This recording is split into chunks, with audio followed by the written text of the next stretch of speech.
John Gielgud directed her Broadway debut in 1947.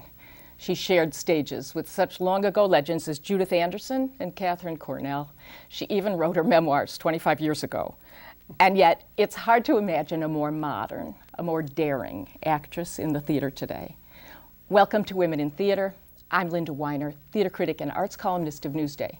And our guest today is Marian Seldes, who, after an amazing life in the theater, is having an even more extraordinary third act. A late bloomer? I don't know. Yes, well, I don't know. It seemed to me it took me a long time to get good parts, and honestly, that's what I think leads you to blooming, to having a responsibility, to belonging to the play in such a way that it is, people remember it. It took me a long time, but all during that long time I was with people like the names you just said, and I wouldn't give up a moment. I mean, the Lunts, for instance, Alfred Lunt directed Undine, and just to be even around with Audrey Hepburn. Yes. And just to be around them. I've always felt it's a privilege to be at the rehearsal. No, I think it's a joke when people say you're a late bloomer. I was joking with you. No, I think that it's been such an amazing life, and then to have it just take a quantum leap, and right around the time of, I believe it would have been, would you say it was Edward Albee and the Three Tall Women, when you start to see? Even A Delicate Balance. You see, sure. Even that. I think... Where you won a Tony Award. Well, yes. And it was a wonderful part. And then something that I think changed things for me was Tina Howe's Painting Churches. Oh, absolutely. Because there were only 3 characters, and that's what you remember. And this Fanny Church was an amazing character. And it gave me confidence. It gave me a strength to play something wonderful. That was mid-'80s, 80s, yes, something, yes. yeah. And you played the mother. I played the mother. And a waspy Very woman. waspy Boston woman. And your mother, you have this fascinating genealogy because Mother and father. Your mother and father are... My mother was indeed a New York, what would you call it? What do you call it when someone is socially acceptable? And she not my family, I think is what you call it, yes. And she married my father, and I think my grandmother, her mother, was appalled because he was Jewish. And to me, to be Jewish is to be the best thing in the world. I couldn't understand her. I mean, you have to grow up to understand how people's choices about what is right and what is wonderful or amusing or entertaining comes from their background.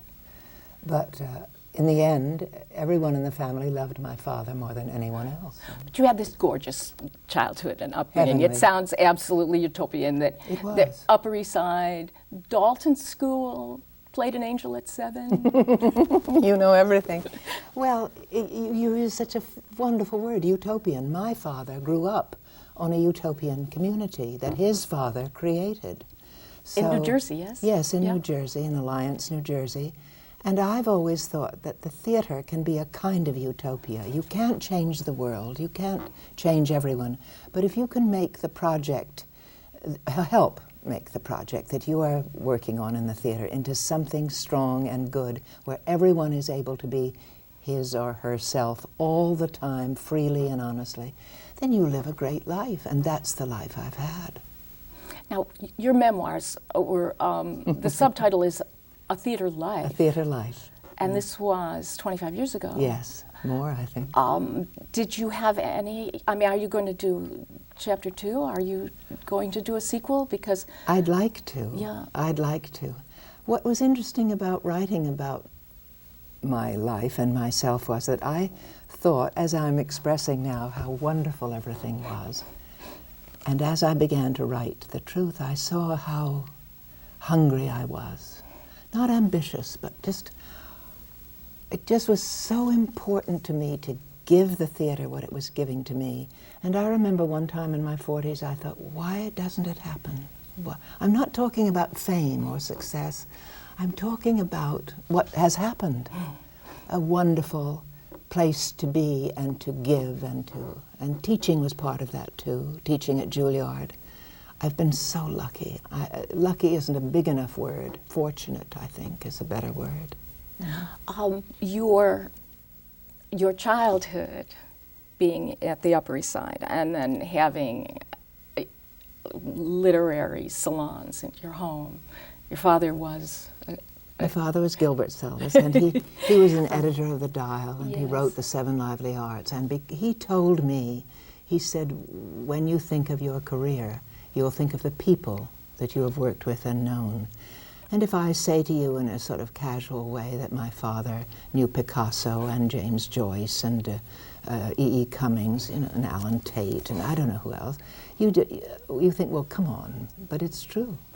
And you had F. Scott Fitzgerald in Yes, yes, and a man called Bunny, who was Edmund Wilson. Yes. And is it true that Robert Edmund Jones, the designer, lived in your building and you went for little girl acting tips? What was this? Well, no, see, I never thought of myself as a little girl. I was about 16. And already 6 foot tall? Oh, yes, or whatever. I think I've shrunk. And he lived downstairs in this old building on 57th Street near Lexington Avenue. And my father said, I think you should talk to Bobby Jones. I mean, they all had nicknames in them. And I went down one evening to his marvelous apartment and drank a little liqueur, I don't know what it was, liqueur and a little piece of cake. I had my best dress. And he did talk to me about the theater. He told me about seeing Bernhardt, and he'd sort of act how she took her bracelets and wrote them in a Greek play. I mean, it was all heavenly. And about 2 days later, he called and he said, you better come down here again. And he showed me the other side of the theater, all the humiliations, the difficulties, the failures. What a lesson. What a lesson. And he was so, everyone calls people charismatic now, but this man, who was a designer and an artist, was so exciting, as most theater people are to me. If I couldn't be in the theater, I would just be someone who lived to go to the theater. I love it so. I've spent some of the most enjoyable part of my career trying to describe your acting. You know, I was going back in my clips, and I'm thinking, you know, there was one outrageously unflappable, and then there was, but I think, can you describe? What I do? Yeah. No, I don't think I'm in control of it. I prepare as much as I can, and then it happens. And it will sound childish to you, but I simply believe that from the moment you're in the part, that's what's happening. And that every second on the stage is alive with, like what we're doing now. We don't know what's coming next. Okay. Well, the fact that I might know the script, that's not it. It's the life, it's the existence that a playwright gives you. It's as if someone wrote a life for you. Now, this season you are in something called Beckett / Albee. Yes. Which is three Becketts, and I do two of them. I do a play called Not I, and a play called Footfalls. And we're coming to the name of Brian Murray, who is playing a piece of a monologue. And then, that's the Beckett's first act. And the second act is Edward Albee's Counting the Ways, and Brian and I play that together. And Counting the Ways is new. Well, it's hardly ever been done, but all the plays that you'll see were written in the 70s. Oh, this is... They could have been written in the 50s. They could have been written yesterday. Not a word has changed. Well, of course, not a word has changed. But I mean, they're timeless. Now, you have been... This would be then your fourth Albee play? Well, I started with The Delicate Balance. Yes, the original. And then, yes, and then I was a standby for Irene Worth in Tiny Alice, and I played it. And of course, it was terribly exciting to play it, and as you said, Gielgud directed the first play I was ever in, Medea. Well, he was the star of Tiny Alice. Did you see the recent revival Yes, of Tiny Alice? fascinating. I didn't see the original, but I went back and read about it, and there seemed to be such terrible confusion about what this play was about. Well, I think when you have a major, smashing, important success like Virginia Woolf and the amazing Zoo story, and then they're out to get you, you know, what does it mean? What is it? And lately a lot of people ask me what Edwards' plays mean, and I think I have no right to say. And so I say, they mean what you take from them. Whatever you take from it is what he wants to be in a dialogue with you.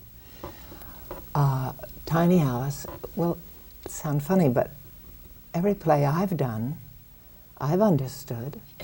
But I understand it in this other person that I've described to you. She does it. She does it. Yeah. She does it. Yeah. You and Brian Murray were also in the play about the baby, Yes. which I Lovely love. play. And is it peculiar now that suddenly you have a dancing partner, don't you, out there? The two Well, of you are this I hot can't- duo. I just can't tell you what it's like to work with him. He's so giving and he's so intelligent, and you don't see intelligence in acting. That's not what you go to the theater for. But Brian can take a script and know every moment of it. He knows my part much better than I do. And I just look at him and I know what to do. He's amazing. A partner. It must be rare to find that kind of understanding with I've another been actor. so lucky. When wonderful things happen, you think, well, that's this wonderful thing. Like Albee, I thought, well, I have done a play by Edward Albee. Well, I stopped after Tiny Alice, but then Three Tall Women was a perfect time in my life. And also in Edwards. If you I think so. This was really, before Three Tall Women, he was considered yesterday's news. But I don't understand I don't that. understand it either. No. But until Three Tall Women, when he received his The Pulitzer? third Pulitzer Prize. Yes. And you played The middle-aged woman. The middle-aged B. tall woman. Yeah. And then later on you played the older. Yes, and we went on a tour all across America, and which I had also done with Medea, the Gielgud-directed play. And it's so that you not only have this marvelous thing to do, but you have America on the ground. You don't fly around mostly. You go on a train, and it's theater's given me that too. The whole.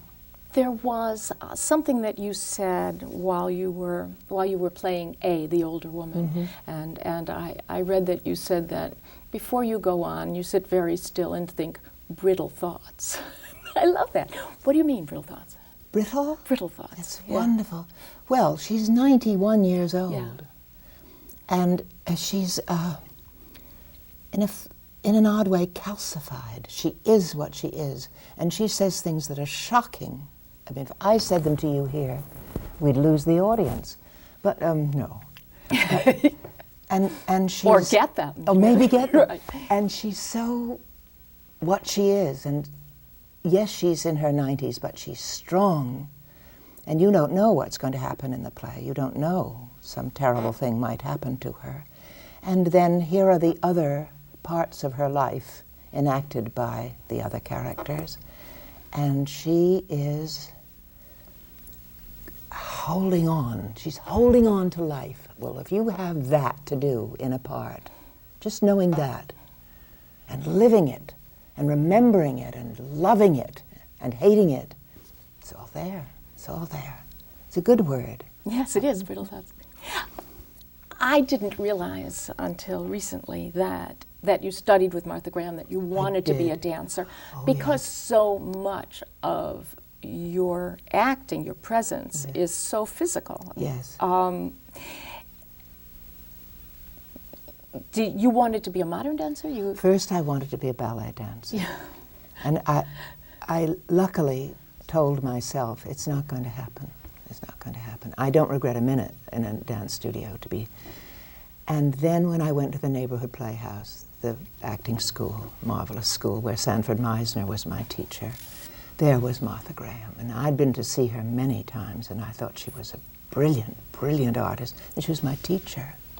That's, and that sense, that psychological gesture that I believe was a phrase that Michael Chekhov used in that book that you reviewed. Yes.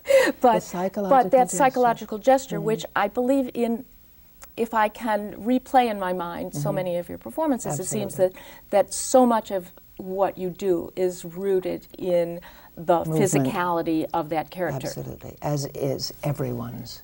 And it's often left out in the theater. People walk in a costume, and the costume is a costume. Well, it's what you have, it's how you move. And of course, there are a lot of things you can't do. If you look the way I do, you look the way I do, and you can't say I'm a tiny, adorable.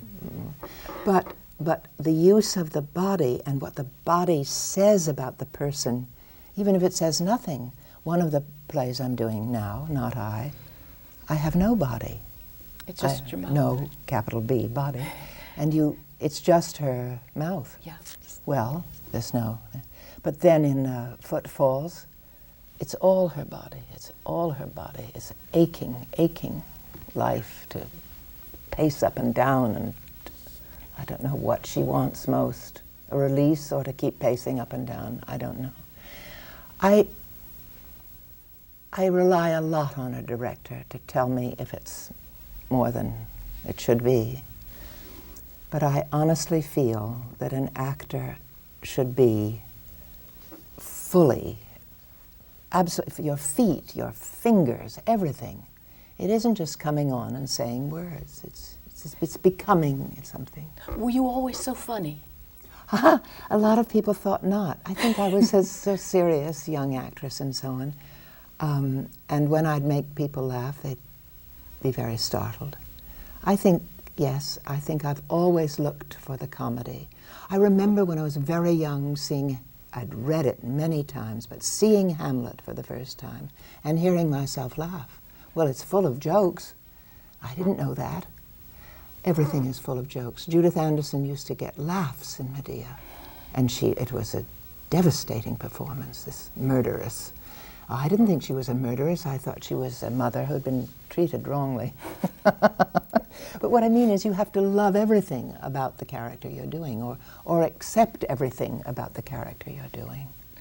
When we talk about your third act, certainly a lot of it personally had to do with Garson Kanin. Everything. If I could have dreamed of someone who would encompass everything in my theater life and also being with him, it would end up to be Garson Kanin.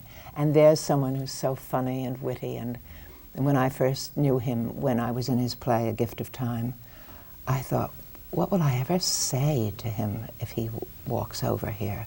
Because you think brilliant wits just are brilliant wits all the time. No, a very deep person, very thoughtful, serious, deep person, and so in love with the theater, more than I was, if I can believe that I'm saying it. Loved it. How fortunate he was to have two women in his life, to have gone from having Ruth Gordon, and then after she died, he called you one day and you went to dinner and you never went home? No.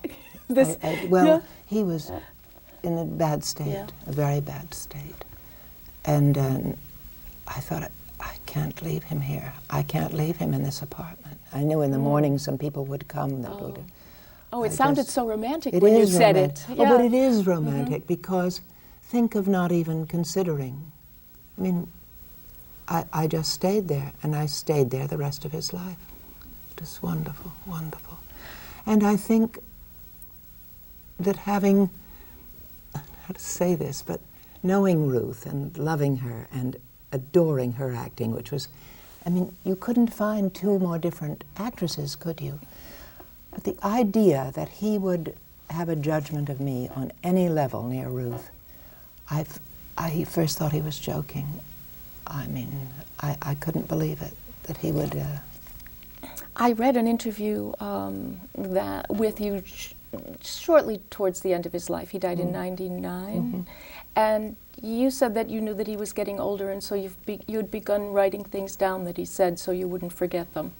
Everything. I did it from then. I did it in A Gift of Time. I've always done that. If the rehearsal is interesting, this page is the script, and beside it I write things down. My copy of Medea says, John Gielgud ate a sandwich. I mean, this god ate a sandwich. Oh, yes. But it seems so sweet to me when I look back now that I was looking across the stage in a rehearsal break, and the fact that this beautiful actor also ate and had a life. You played a mute servant. Yes. Yes. I had a lot of that. I don't mind. I didn't mind. And then I spent a long time with that play, going upwards in a sense into the chorus and so on. And I played Medea in a summer theater once. And the last time I ever played anything in it, I played the nurse to Judith. And that was a physical thing too. I thought of this nurse like a whipped dog, and I don't think I ever stood up. I mean, she was, guarding her and helping her and then telling that story.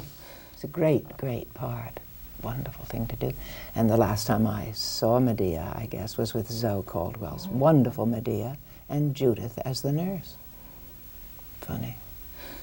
John Houseman invited you to the Juilliard to teach. Yeah. Those were those amazing years, right? Yes. That was when, I guess, he started the drama department Absolutely. at Juilliard, and he had with that Michel first Saint-Denis. that first year Right. when he had Kevin Kline and Patti LuPone and Norman Snow and Gerald Gutierrez and all of these people. And I remember, because I was working in Chicago then, and they'd come. the acting company would come, because after 4 years he couldn't let them go, or at least that was the lore. And so he started the acting company for these people, and they would just go on a bus and play for for me and the Sticks. But you were teaching there. I was a teacher. Yes, he just decided I would be a teacher. He's one of those strong and fascinating people you meet in your life.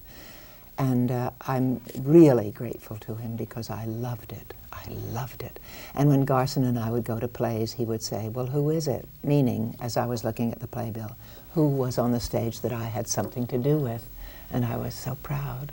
And then you did play with Kevin Kline in Richard, right? In Richard III? And I've been directed by Jerry Gutierrez, Yeah. Who's a brilliant director. And there are names you can't know yet, and you will know, and maybe won't know, which is what I thought was going to happen to me. And each class is like a little acting company, and they go forward and forward. And it still exists. Margot Harley went on with it. And I think it's the only company that does that, goes all over the country. Are you disappointed that there isn't a national theater? I think I hadn't realized that Shakespeare was really your first professional Shakespeare. Starting in Medea, you must have thought that you were going to be doing a lot more of the classics. I thought I would play Shakespeare and all the Greek plays, and it never occurred to me no one wanted to see them. I mean, in a sense of making money in the theater. And I studied them all. Edmund Wilson said to me, how can you call yourself an actress? You never played Rebecca West. I said, you just have to play all of Ibsen if you're an actress. But I had this sort of reputation that I had played them all. I mean, well, I was ready. And of course I taught them all those wonderful plays, and directed wonderful plays at Juilliard. And I don't have any regrets, because when people say, what would you like to do? Yeah. I've always said, even before I knew Edward, I would like to do a part no one's ever done.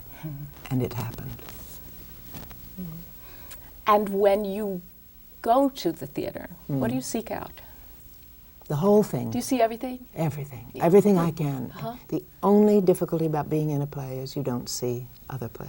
Well, I remember when you were in Death Trap for 1,800 performances. And more. 5 years. 5 years, so sorry. No, I can't add that up. No. But the stories, you were in the Guinness Book of World Records. I thought, well, I look back now and I think, well, how funny, because then the story was sort of that you had good attendance. And the story is so much more than that. Oh, it is more. It was an amazing experience. It was of its kind a perfect play. It worked. And being in it, and everyone else moved on or changed. So it wasn't like doing the same thing for 5 years. I acted with an amazing group of actors, and I really loved doing it. And then I was in Equus for 3 years. But you don't know it's going to be 3 years, as indeed you don't know if you play in The Merchant that 4 days later you're out on the street, or Father's Day, which was a wonderful part that I had. You had one day on One it. day. One day. So you don't know. You don't know. But I've read that you really love the schedule. You love the ritual, the routine. I do. I like to have to be somewhere. I like to do something that I've been helped to learn how to do. I really love it all. And I can't understand people who do it and don't love it. It is incomprehensible. Can you tell? Well, they usually tell you, this, and I want to say, don't say it, don't say it. Can you tell from performance? Oh, when I watch something? No, I think American actors are wonderful. Yeah. It's rare to me. And complaining is not part of the work. You just have to do the best you can. After it's all over, if you want to say terrible things, it's all right with me, but not while you're doing it. You have to be for it. Yeah. Yeah. I remember there was a wonderful line in Play About the Baby that sort of seemed that Edward had almost written it for you to sort of spoof yourself when you said, a trifle theatrical, I suppose. I suppose, well, yes? I have to fight that because I don't want that to be the expectation. And I've got this dream of a quiet, sensitive, serious person that I play. And someday, Linda, I will. I play old, quiet people in films and television. Yeah. And they're not too interesting, but I've done that. You are Murphy Brown. Oh, Murphy Brown, I adore it. Yeah. That was like theater. Here's one quick question, which may be unfair to break it to you at the last moment, but if you could change one thing as a woman about the theater, if you could just snap your fingers right now and change something for women in the theater, what would that be? I can't answer that because I think all sexes have the same problems. And it's when it hits you, a man or a woman, you think, it's because I'm this that I'm unhappy. No. That's just a personal thing. I think women are lucky to be in the theater, and that femininity is such an important part of acting. Oh. Because the audience wants that. Sure. We're going to have to go. I can't believe it. Thank you so very much. Thank you. And thank you for joining us. On behalf of the League of Professional Theater Women, I'm Linda Weiner, and this has been Women in Theater.